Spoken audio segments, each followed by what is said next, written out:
Welcome everyone to my Lightning Infernalist low life crit build guide. Just a quick note, it's a T15 map in the background running, basically just a bit of a demo of some of my farming that I did earlier today. This is my current speed mapping setup for farming currency. So please note it has not been proven against the Pinnacle boss content as of yet. It is currently being strictly used to quickly fly through maps and farm currency. On that same note, it is still very much kind of through the experimental phase, so there's still a lot of flexibility and a few things that I'm playing around with, but it has reached a stable enough spot that I'm happy to present it to you all and hopefully get some benefit out of it. So what was the inspiration for the build? I've always wanted to try do something with the Infernalist low life setup ability. Basically allows you to get a lot of crit damage bonus.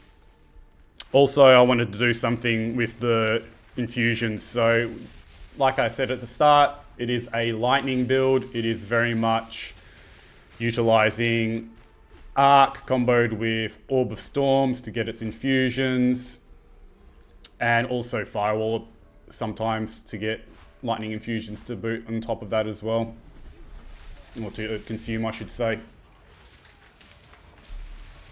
So what are the components or pillars of the build? As I mentioned, low life crit, which allows us to get a big crit damage bonus. It also uses 3 triggering mechanisms, which I will go into a touch later. So low life crit, I'll just actually allow this boss fight to finish off before I jump in game and actually go through all the details of the build. I believe there was even a divine drop here, just to quickly capture that. There we go, just for good luck. So, low life crit, what does that mean? And what allows the Infernalist to do it? Low life crit centers around Pain Attunement, pretty much, the keystone passive here. So, as you can see, you get 30% more critical damage bonus when on low life. And the way the Infernalist manages to do this is by using its reservation passives. As you can see here, there's 3 options, one for energy shield, spirit, and mana, where you convert a percentage of your max life into that, hence cutting down what your max life is. But I'm only cutting it down to 75% here, so I'm reserving 25, only using 1 node, which brings me down to 75, while low life is classified as 35. So how does that work? We combine that ascendancy node with this belt, which, as it states, you are considered on low life while at 75% of your max life or below. So that combination of the reservation taking off 25%, plus this belt allows us to get that 30% bonus from Pain Attunement. That in of itself, pardon my grammar there, isn't a massive bonus or nothing to write home about. But then the Infernalist also has this node, Grinning Immolation. With the penalty of getting self-ignited when you crit, you also get a 50% extra critical damage bonus on top of that. So that's pretty massive. One quick thing to note about how those two add up together is, well, they don't add up together. It's worth highlighting. I'm not going to bore you with mathematics, but those two values multiply against each other, so you don't get a combined 80% critical damage bonus. What you actually get is a 95% critical damage bonus. Just very quickly how this works. You basically, it goes say you had a 100 base bonus, they all times against each other, and as you can see here, it doesn't come out at 180, it comes out at 195.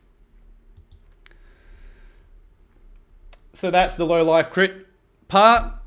The second thing about how the build operates is, as I mentioned, there are 3 triggers, 3 meta, I guess, abilities firing off extra spells. The very first of those I will touch upon is Spellslinger, which is provided by the Dueling Wand. As you can see here, if you're not aware of this ability, it is in essence a completely free meta skill in that it has no reservation costs for your spirit. So energy gained is basically just simply by casting spells, and then you can use it as an invocation. So you actually have to manually press it or hold down the button to kind of get a trigger type automatic effect. But that is the first meta ability we're using. Currently, we are running our arc through that, so we don't have to manually use the 1.1 base cast time. Obviously, we cast a lot quicker than that, but now we just cast it for free through Spellslinger. I'll dive into all the supports in a moment and all the other abilities, but I just want to focus on the meta skills at the moment. Being a crit build, cast on crit then makes sense. Every time we crit, we build up energy, and on there we got yet another arc. One thing to quickly note here, again, I'll dive into all the abilities and break down in more detail in a moment, but Snap is another option in here, which I was running at the moment to generate more infusions. I'm still not 100% sold on which one is better. Play around with it yourselves. That's what I'm in the process of doing to try and get a feel for what's better. Currently, I'm working with Arc, and it still feels good. And lastly, the last meta ability we have is through Choir of Storms, which, again, we're running a crit build, and every time we crit, we get a free lightning bolt. So, and that shows up here. So that's the lightning bolt ability. One very quick note on Choir of Storms. It is by no means mandatory. You may choose to run a plus to levels amulet and do more damage through your arcs, but I will warn, this build absolutely chews through your mana. And through my own testing and with the gear I personally have at this point, the mana costs when using a +3 amulet, which I actually do have one to the skills, was just too significant. And this was just a very nice substitute. It supplements boss fights, I find, at the end quite well as well, where you don't have mana on kill from lots of mobs dying, and you have to rely on other things, not just your arcs being spammed. So another benefit of it is it completely ignores enemy monster resistance, so you don't have to bother investing in lowering in penetration on the passive tree. So it's a nice cheap option basically, but completely optional. So spells. We'll start with very quickly what the gameplay loop, I guess, is, or the combo. We use Spark as our initiator. We effectively just spam this. I mean, Demon Force, you can get a better idea of just what the cast speed is like. One thing I will very quickly, dive into. Another benefit of low life is we can invest in this extra cast speed node on the pit tree. So that, coupled with demon form, which gives us a lot of cast speed, means we cast very, very fast. Anyway, back to it. We use Spark, and we run around and we hold down our Spellslinger invocation, and that you can see that here. So if I don't use it, you can see the number growing. See in the bottom right, if you can't see my mouse cursor. If I'm not pressing it down, it just keeps growing, and then we'll just use up all the ones that are stored. But if you hold it down, it effectively works almost like a trigger meta skill, and it'll just use it. I personally have that bound, as you can see, to my right mouse button, because that's just easy to hold down while I'm moving around with WASD. Other options, I believe you can use numlock tricks on your keyboard. So they're the two buttons you're pressing, and then as you run up to mobs, you put down your Orb of Storms. And for most of your mapping, that is going to be enough. When you reach some Abyssal, if that's how you pronounce it, events in your maps, which tend to be the most difficult content in maps, or maybe during a breach, you may choose to put down a firewall as well, just to further supplement your damage. You could always have weapon swaps with your Sigil of Power, and you can do extra fancier things, but ultimately, while you're running around mapping, you're just holding down your Spark, holding down your invocation for Spellslinger, and throwing down Orbs of Storms. The reason for the Orb of Storms is they drop, don't know if it does it in your hideout, but they drop lightning infusions when they expire. You can see one there. So I tend to cast them right on top of myself so I can collect them, even though the collection range is quite decent. And you collect up the lightning remnants. That is the combination. So going over what supports are used in each. So Spellslinger, like I said, Arc, as high level as possible, get your quality up. Actually didn't even realize I've got some quality left to update on that. Considered casting, no downside to the cast speed because it just gets automatically casted through the invocation, so just a massive 35% damage bonus. Boundless energy, just for this to, the meta aspect of it, gaining energy to happen quicker. And Scion's Temper, or you can use Wild Shards Tier 2. They both effectively do the same thing through different means, which is if I can actually get it, you can see that Arc just being an AoE. This is good for mapping. Like I said, this is predominantly used at the moment used as a mapping setup, and that AoE with all the extra projectiles is just lots of extra damage and good spread in the clear. Sigil of Power, I won't go really into. Feel free to look at the Maxroll guide afterwards as the supports. That's just for those people that want to play around with weapon swaps, but I'll just quickly mouse over them, but not talk about them. I guess I just really mentioned cast speed is just so you can put it down quicker if you're rotating through your combinations. On our Lightning Bolt from the Choir of Storms, cooldown recovery. So, cooldown. Why is cooldown recovery important for Choir of Storms? Lightning Bolt has a kind of hidden or base cooldown time. If I can mouse over it for you all. Cooldown time of 0.5 seconds. That means, you know, we're spamming our Spark and causing crits all over the place, and if that could only cast twice a second, it's not going to really give us much benefit. So what cooldown reduction does is it can reduce this cooldown. I've got it down to 0.28. So that's almost 4 casts, almost twice as many bolts.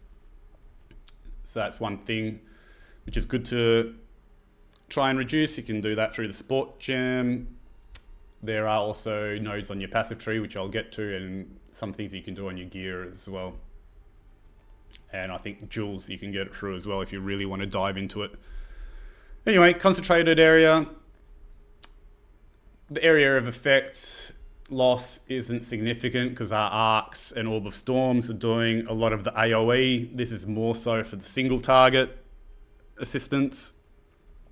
Deliberation, again, there's no movement speed penalty really being invoked, so just a pure damage multiplier. And Elemental Focus, again, just a damage multiplier, and we don't care about elemental ailments through it, since we are mostly hoping for our arc with its extra 50% shock magnitude to apply ailments. The cast on critical is very much similar for the arc setup. Energy retention, just for a bit more energy instead. Again, boundless energy, so you can then boundless energy. We could technically actually have considered casting in here as well. I may actually do that later, and this is the wild shards too, which I was talking about, since you can't actually have two lineage supports of the same kind, but it's the same effect. Effectively, the 8 extra projectiles in a kind of nova around you. So Spark being our initiator, one thing you'll very quickly notice here is it is the lowest possible level I can get it. I actually got even -1 from a corruption. I was actually trying to get a 5th socket really, but I'll take the very minor mana reduction from the -1 anyway. The reason for this, okay, so there's a few points why. I mentioned already, this build drains mana very quickly. We don't have Arcane Surge like Stormweavers do, for instance, and even I believe Stormweavers running Lightning builds, from what I've seen, various variants complain about mana being sucked up anyway. So we especially have it hard with mana, so as our initiator with Spark, we're actually not relying on it for damage at all. What we are relying on it for is basically it just has a good spread through a map, and we're hoping to get crits to trigger Choir of Storms. Secondly, it being a very fast cast ability, it also consumes Orb of Storms very quickly. So Orb of Storms has a 6 cast limit, I believe. If we just quickly have a look here. Expires after firing 6 bolts, so we're getting our lightning infusions quicker as well using a fast cast initiator with Spark. And it also works as it's basically 0 cost builder for our Spellslinger. So that is why we do that. If you have significantly good gear, or you do some variations to this build and find that you're not having mana issues, you can change this up. You can bump up the level to get some extra damage. You could use Ball Lightning potentially. This really is flexible. I find Spark personally works well. Flame Wall, Spell Cascade, all I want to do is cast it once and get the projectiles going through it. I'll typically wait to cast Flame Wall once I have lightning infusions, because this can be infused. You can see as lightning damage if it's infused. Lightning Conjure I'm not playing around with at the moment, but I was experimenting with it potentially for boss fights, but I won't dive into that because I have no proven real experience with it at this point.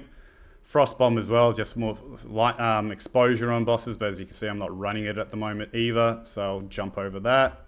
Again, you can look at it in the Maxroll guide if you need to. Orb of Storms, a significant part of the build, as I mentioned. It is our generator for infusions and actually does a pretty significant amount of damage in and of itself. Highest level possible that you can get. Overabundance, there is a limit. You can typically only place 1, but with overabundance you can place 2. Elemental Focus, again, we want our arc predominantly to be applying shock, so this is just more damage and it doesn't do any shock in it itself. Mana efficiency, again, I'll keep touching upon mana as an issue, so we want to reduce that. Pinpoint critical. The cast on critical does actually, the amount of energy you get scales with effectively the magnitude of the crit and how much it busts through the enemy's ailment threshold. So we're kind of using this to supplement the cast on crit as well, trying to get its crit up as high as possible, because Orb of Storms has a slightly higher base crit of 10% as opposed to 9% mostly. That's normally on lightning spells, so we can get this up to 75. You could probably get it a fair bit higher than that if you invest in crit in the passive tree a bit more as well. So pinpoint critical I find works well, and considered casting. The cast speed loss hit is a bit annoying, but like I said, I'm finding that Orb of Storms does a lot of damage in and of itself, so boosting that up is nice. Jumping very quickly back to Spark, I realised I glazed it. I didn't go into the supports for Spark. Fork, just to get as many projectiles branching off as possible and they hit enemies. Projectile speed, the typical Spark supports, again, efficiency. Even though this is only level 7, we're still cutting down the mana as much as possible. And mobility, probably completely optional. You could use rapid casting instead, just to even cast it quicker. Probably an optional support there. Elemental weakness, just for pretty much purely for bosses, and sometimes some of the Abyssal rare mobs can be a bit tough, but increased magnitude, magnified area, and just less delay for it coming down. Last, because we are using this reservation to get into low life, we do actually have a fair bit of extra spirit. 52 from the look of it. And this is completely optional what you want to run. I find if you're running snap in your cast on crit, it's probably not needed. You could run coalescence for more defense, getting your energy shield back, or mana remnants might be a good option for getting even more mana back, although that doesn't help you with bosses really. So this is completely optional, but I do it simply to get more infusions. Harmonic remnants, so again, chance for more infusions. Vitality, this is to help with our demon form life regen sustain, and a bit more mana regen again because we need mana. So that's the abilities. Passives, starting with the Ascendancy, as I touched upon. To get into low life, we need one of these reservations. I've personally gone for Spirit because it allows you to run that second persistent buff. If you're a bit low on defense, his Energy Shield is probably your next option. If you've got good gear and a high base mana, getting even a bit more mana may be nice. I'd probably go Spirit first, Energy Shield second, and that is probably the worst option. But again, personal preference. Demon form, completely optional at the end of the day. You don't need to. I find that the new demon form in 0.3, it's pretty much, as long as you can meet the gearing requirements for the life regen, that is the only downside, and the rest is all upside. At 10 stacks, you get 30% more spell damage, so more damage, 30% more damage. While in demon form, you get the 25% increased cast speed as well. You can still use your weapons, and probably even if demon form gave nothing else, almost the mobility it provides is probably what sets this build apart from, using the Infernalist from similar builds Stormweavers run, where we can zip around a hell of a lot quicker. But again, it does put a heavier burden on your gearing needing to get life regen. But ultimately, like I said, optional. You could potentially take another reservation instead of that. Hellhound probably doesn't. None of the other options probably give you much, so you'd probably be taking one of the reservations, probably Energy Shield for a bit more defense. Passive tree, can't quite capture it all. I'll move through the different kind of clusters. As I said, there is a lot of flexibility around this. This is not set in stone in any way. You can tweak certain clusters. I'll go over why I chose these specifically. Defense is really important. So I was personally finding I needed a bit of extra energy shield, so I've passed through all these energy shield nodes here. It also allows me to get easy access to more mana regen through this good node here. If you want to save some points, you could path through the shortcut here. Again, energy shield cluster. One important selection here is these 4 nodes. The mana on kill is super good for mapping. You can save 3 points and invest them elsewhere if you manage to get the mana on kill on your jewels, but fair warning, they are expensive. I believe they go for beyond a 1 div each, just simply the 2% mana on kill on jewels. So if you can get it on your jewels, probably a better option, save 3 passive points, but that's an important cluster if you don't. So I want to really highlight that. That's important. Otherwise, bit of crit. Weapon swap for your curses, completely optional if for those that are comfortable with playing around with weapon swaps, and likewise skill effect duration. Ignore this. I've been playing around with testing Archon out again, but I don't think I like ours. I gravitated towards it because the lightning damage and mana regen nodes leading up to it are kind of nice, and I was trying to bump up my mana regen, so I thought this might be a nice way to just get a bit of extra damage from the Archon buff periodically, but I think I will ultimately invest these points elsewhere. I was going to go over the jewels during the gearing, but I may as well highlight them now. I don't have a strong recommendation as of yet. I've personally tried to get crit hit chance, since unlike a Blood Mage, we have to rely on the base crit values, and so we need to invest a little bit more in crit hit chance to get that to a decent amount. And the meta skill for energy gain probably isn't required, given that we are really trying to build around crit damage bonus, and we get almost 100% bonus running the low life crit setup.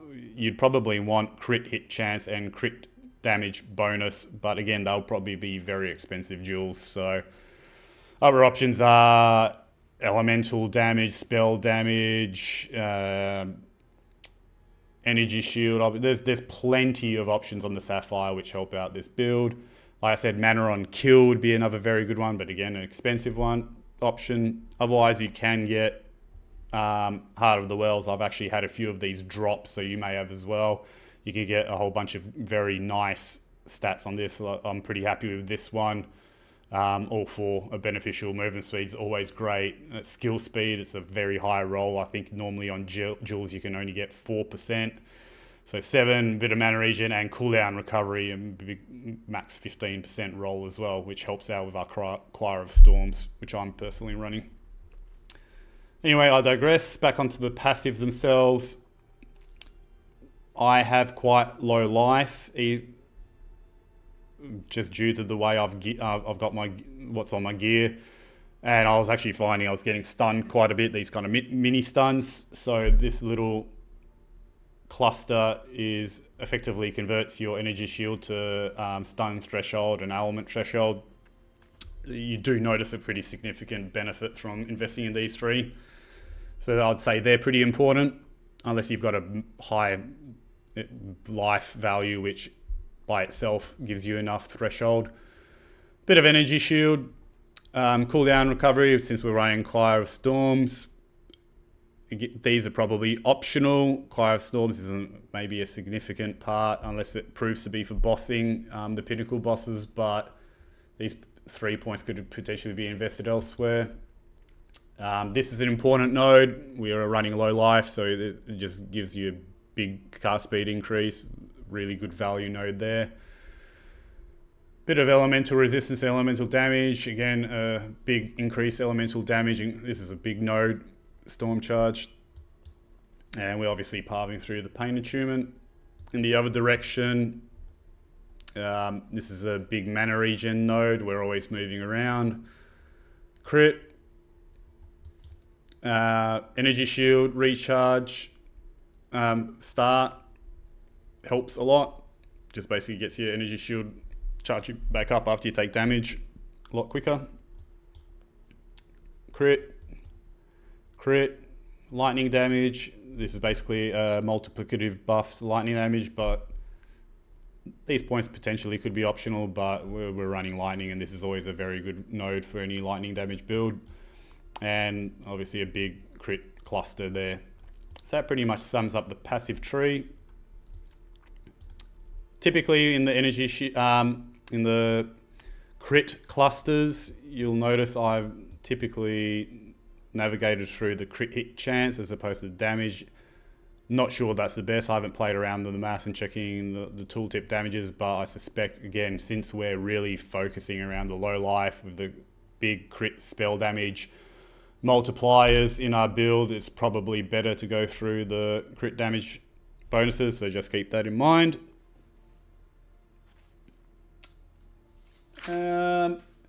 So lastly, gearing. I'll slowly mouse over each piece and try and call out some important things. On your wand, if you want to run Spellslinger, which I very highly recommend, you need a dueling wand. You could purely rely on cast on crit for your arcs, but this effectively doubles the amount of arcs or gives you options to run snap in cast on crit or other things. So I very highly recommend dueling wand. Probably the two main stat lines that you're looking for is level to lightning spells and crit hit chance.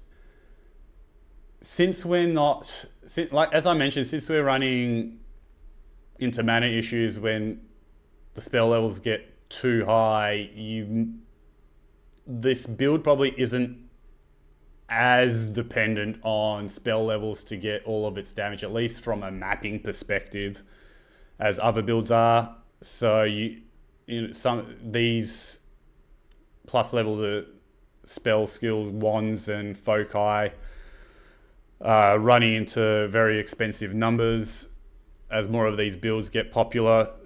So you may choose to get a +3 even with good crit hit chance, spell damage, elemental damage, lightning damage, gain damage as lightning. Probably the most important thing I would say first and foremost is your crit hit chance. Get that as high as possible on your wand. Get it on a dueling wand, and probably +3 and up will be enough.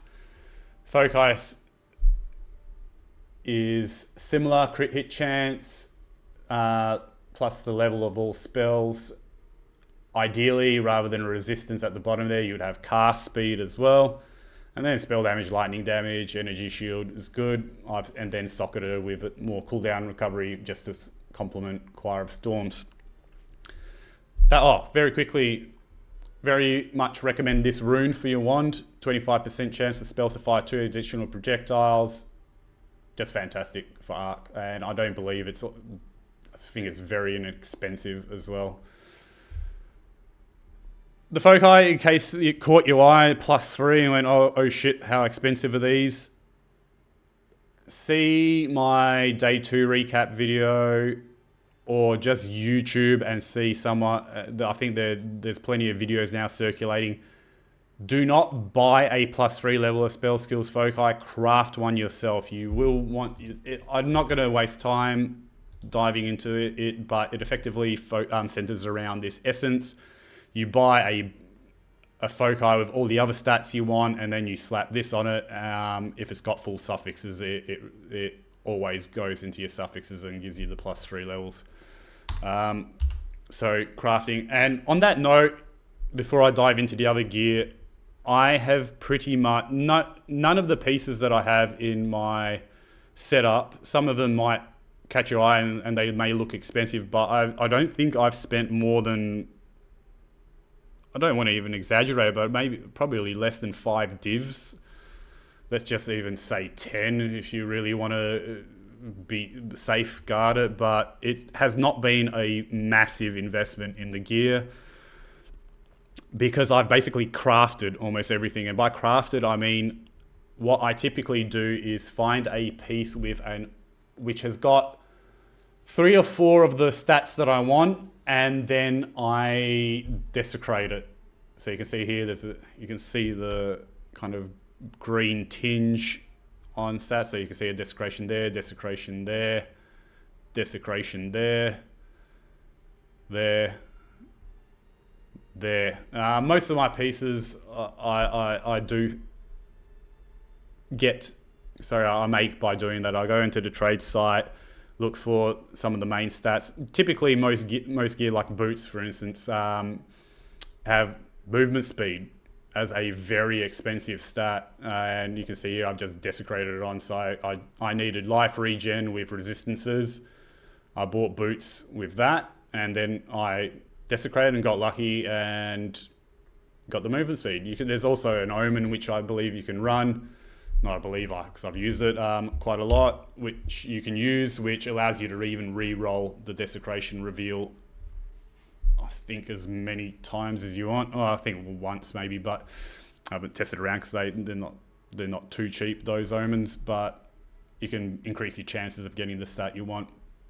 Anyway, back to it.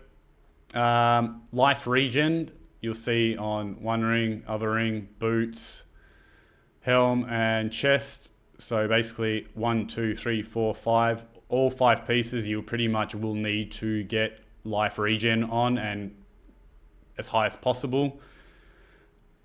Since you need 18.5 life loss per demon flame, you get to 10 stacks, so you need 185 or as close to it. So you can see here, and you won't get all of it, but the life last, since you've got a big energy shield, you can use just your life last solely to top up your life here and there, or if you ever get some dots going through there. Anything over 100, I dare say, would be probably enough. Play it by ear. So beyond the life regen, you just want all your resistances capped or as close to it. Well, definitely the 3 elemental, although I find there is so much chaos damage in the game, especially this patch as well. The main thing that's probably going to kill you is the Abyssal rare mobs, and they, I think, mostly all do chaos damage. So you want to get your chaos up quite a bit. Cast speed on your rings, if you can get it. I think I've got a bit cast speed there. It's nice. Again, cast speed on your wand and foci would be good if you can get it. Chest, main thing, again, life regen, resistances you get it, but probably more important than resistances on your chest piece is to get your energy shield as high as possible. I haven't replaced this chest for a while, so I have no idea even how good or expensive this may be. I believe I actually had this a drop for me in mapping, so got maybe quite lucky. You probably did get quite lucky. Gloves, probably a key thing to note beyond the resistances, energy shield, is the crit damage bonus. Almost, nothing's mandatory, but very, very highly recommend. Boots, movement speed, life regen, resistances, energy shield. And the rest is the 2 uniques, the belt for the low life setup, and again, as I mentioned, Choir of Storms is completely optional. So if you're finding it hard or expensive to get like your life regen and all your resistances through these 5 pieces or 6 pieces, or life regens through this 5, you could use your amulet as a flex to supplement what you need. Jewels I already touched upon when I went through the passives. I touched upon the crafting tips. So, one very important thing. Gritting emulation, as I said at the very beginning, there is a downside to it, and that is when you actually do a crit, it ignites you for a percentage of your max life and energy shield. The damage itself is relatively insignificant, especially if you've got your fire res capped out. It's basically taking off 75% of that 15, so it's doing very little damage.